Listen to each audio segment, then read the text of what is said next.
Kumpara noong Marso, nadagdagan ang mga Pilipinong walang trabaho nitong Abril ayon sa Philippine Statistics Authority.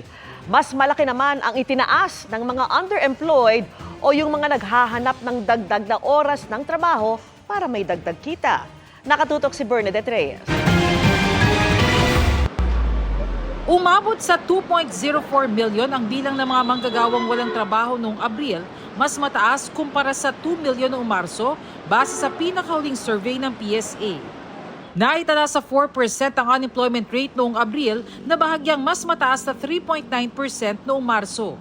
Mas malaki ang agwat kung mga underemployed ang pag-uusapan o bilang ng mga manggagawang nais ng dagdag na oras sa trabaho matapos maitala sa 14.6% ang underemployment rate noong Abril kumpara sa 11% lang noong Marso.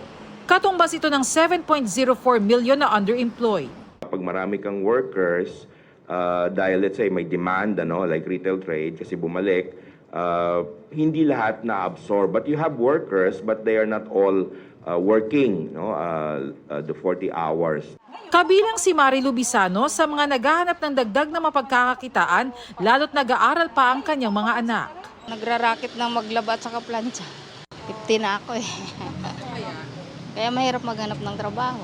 Kabilang pa naman ang trabaho ni Marilu sa may pinakamababang sweldo. Base sa survey ng PSA, pumapatak lang sa 403 pesos ang arawang sahod ng mga nabibilang sa elementary occupations gaya ng mga domestic cleaner at helper. Nangunguna naman sa may pinakamalaking kita ang mga manager na nasa 1,400 pesos kada araw. Mula sa pagiging machine operator noon, sinikap ni Charlene makapagtapos ng pag-aaral sa pag-asang ito ang magiging susi para kumita ng mas malaki. Mas mahirap po yung mag-apply ng walang tinapos. Pag may degree ka, kahit pa paano po, maayos po yung pwede ka po sa office.